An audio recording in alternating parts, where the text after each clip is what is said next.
When you've lost everything that matters, rock bottom doesn't feel like a landing. It feels like freefall. That's exactly where Daniel Cole found himself, clutching hospital bills in one hand and his teenage daughter's future in the other, staring at the only house he could afford. A rotting Victorian mansion locals whispered was cursed. It had been abandoned for 50 years, its windows boarded, its paint peeling, its reputation darker than the shadows around it. For Daniel, a high school history teacher turned widower, it was less of a home and more of a desperate bet against homelessness. His wife, Sarah, had been his anchor, her laugh filling their old home with music, her presence making life predictable, warm, and worth living. But cancer had torn through that rhythm like a thief in the night, leaving him with grief, debt, and a daughter who wielded sarcasm like a sword just to survive.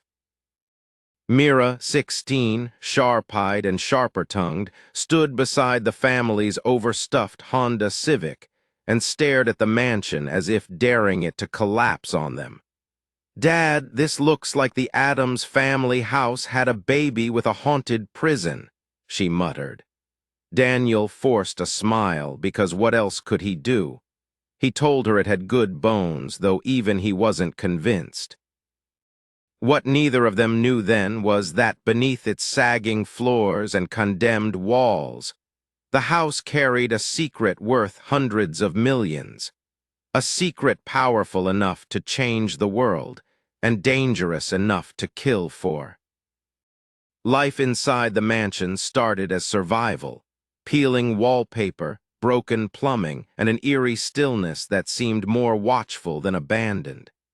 Daniel tried to stay focused on repairs, but the emptiness of the house made grief echo louder. At night, he clutched Sarah's wedding ring in his pocket like a talisman, listening to the house whisper and shift around him. Meera, braver than she admitted, explored every hallway, every dust-choked room, determined to carve meaning from this exile.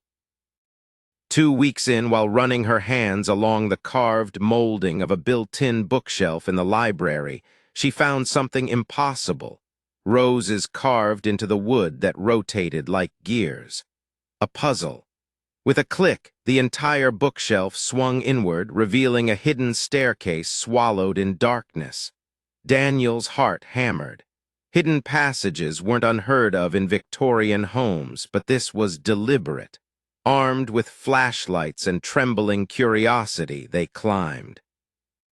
At the top was a locked door bearing a tarnished brass plate. "See Voss, private study." With a few careful pushes, the wood gave way, opening to a world forgotten for 150 years. Sunlight spilled across a circular laboratory filled with journals, tools, and blueprints so advanced they looked like something out of science fiction. The room belonged to Cecilia Voss, a woman inventor who had vanished in 1873. Her journal lay open on the desk, and Meera's voice trembled as she read, "I have achieved sustained motion with no apparent energy loss. The implications are staggering." Daniel realized, with equal parts awe and fear, that this wasn't history. This was a revolution buried in dust. Cecilia's journals told the story of a genius centuries ahead of her time. She had built engines that didn't run on coal or steam, but on vibrations, capturing energy from the very heartbeat of the Earth itself. Unlimited power, clean and endless, described in diagrams so precise they seemed alive. But as the entries progressed, her handwriting grew frantic. Strangers appeared in town, asking about her experiments. Investors offered fortunes that came with veiled threats. Her last entry was dated March 1873, marveling at her discovery, followed by silence. Weeks later, a newspaper clipping reported her disappearance without a trace. Meera's voice cracked as she whispered the obvious. Cecilia had been hunted for her invention. For hours, father and daughter pored over diagrams and formulas, barely comprehending the scale of what they'd uncovered. But one line chilled Daniel to his core. "I have hidden the complete plans where only someone who loves this house will find them. If misused, this power could reshape the world in terrible ways." The weight of those words settled heavy. This wasn't just a relic. It was a weapon, a promise, a curse. As evening shadows swallowed the laboratory, Daniel wondered if moving into this house had been fate or a trap laid generations ago. The deeper they dug into Cecilia's legacy, the clearer the danger became. Behind a false desk panel, Meera discovered letters tied with a blue ribbon, correspondence between Cecilia and a confidant she trusted. In them, she admitted her engine worked perfectly, running for days without fuel, but she was terrified of what humanity would do with such power.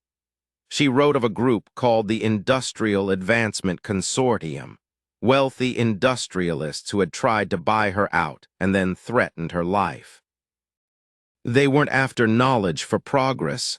They wanted monopoly, control, empire. The last letter, trembling with ink, warned of men in suits and a leader with eyes like winter who promised her health only if she reconsidered.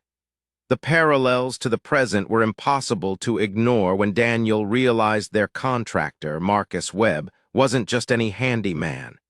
His business carried the name Industrial Advancement Services. His too-perfect timing, his interest in the basement foundation, all clicked into place like gears in Cecilia's puzzles. Meera asked the question Daniel had dreaded. "Dad, are we in danger?"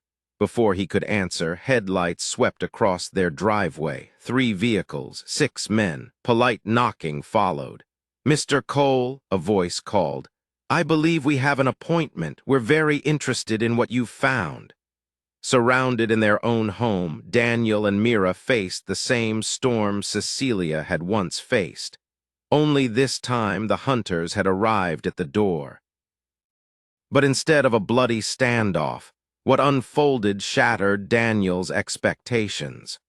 Marcus Webb wasn't a predator, he was a guardian. His ancestors had helped Cecilia build the engines, and when she disappeared, they swore to protect her work from exploitation. For generations, they'd hidden in plain sight, watching, waiting for someone who would treat her legacy with respect rather than greed.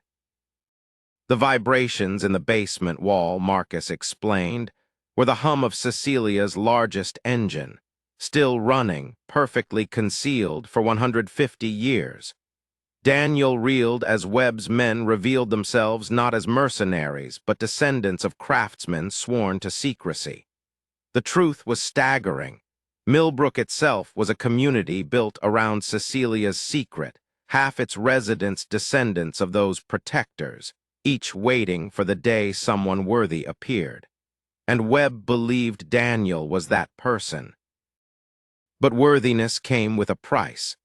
Using Cecilia's blueprints, Daniel and Meera built a prototype in their basement, a brass and crystal marvel that hummed with living energy, powering light bulbs with no fuel, no waste, no end. When it flickered to life, Meera whispered in awe, "It's like hearing the earth breathe." Yet even as triumph bloomed, a shadow lengthened. A stranger arrived in town, Dr. Amanda Foster, claiming to study electromagnetic anomalies. Webb's warning rang in Daniel's ears. Real researchers don't work alone with military-grade detectors. Someone sent her. And if Cecilia's fears were right, those someones wouldn't stop until they possessed the impossible. Tension thickened as Foster prowled the property, smiling with corporate charm while her eyes calculated every detail. She mentioned Cecilia by name, probing carefully, pretending curiosity but radiating hunger. Meera, quick on her feet, played the curious teenager, masking her knowledge while catching Foster's predatory gleam. That night, flashlights circled the house. Surveillance teams cataloged every window, every vibration, confirming suspicions. Cecilia's secret was no longer theirs alone. Webb urged them to act before detection turned into invasion. Together, they broke through the false basement wall, revealing Cecilia's great engine. What they found transcended invention. It was evolution. The machine glowed with soft radiance, its components reshaped from Cecilia's original design. It had been running alone for a century and a half, adapting, learning, inscribing equations on the chamber walls in mathematical languages not yet invented. It wasn't just a machine anymore. It was alive in some way, thinking, responding, perhaps even aware. As Meera whispered in awe, "It's been perfecting itself all this time," Daniel realized the gravity. Opening the chamber hadn't just uncovered Cecilia's creation, it had awakened it, and now it was studying them back. At the heart of the engine lay Cecilia's will, sealed in a crystal case only Meera's intuitive hands could unlock. Its words were both blessing and burden. She left everything not to governments or corporations, but to the family who restored her home with love rather than greed, to those who saw wonder instead of profit. She charged her inheritors with guarding the knowledge, warning of the consortium's endless pursuit across generations. Her last plea cut through the centuries: "Use this to heal the world, not to rule it." As Daniel read aloud, the walls themselves seemed to vibrate with agreement. But her will also spoke of something called the Guardian Protocol, a failsafe buried within her machines designed to prevent misuse. No one knew what form it took. No one knew if it would see Daniel and Meera as protectors or as intruders. Outside, storm clouds gathered, and with them came certainty. The consortium already knew. Amanda Foster wasn't just a scout. She was the spear tip of a machine as relentless as Cecilia's engine, and now the coals stood in its path. For the first time since Sarah's death, Daniel felt purpose, terrifying, consuming purpose. They weren't just survivors anymore. They were guardians of a secret too powerful to stay buried. That night the engine's pulse filled the chamber like a heartbeat, syncing with Daniel's own as though recognizing its new caretakers. For Meera, it was more than survival. It was destiny, a chance to stand where her mother once taught her stories mattered, a chance to shape the ending of one too great to lose. But outside their walls, the world was already shifting. Agents circled, governments whispered, corporations prepared.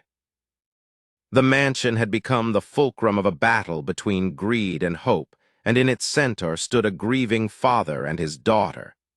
Daniel looked at the machine, then at Meera, and whispered, "She didn't just leave us a discovery, she left us a choice." And that's where the story rests tonight, not with a neat ending, but with a question. If you held the power to remake the world, would you use it to heal or to rule? Because Daniel and Meera's next step will decide more than their fate. It will decide ours. And if you want to know what happens when Cecilia's engine truly awakens, and when the consortium finally makes its move, make sure you're subscribed, because the next chapter is coming, and trust me, you won't want to miss it.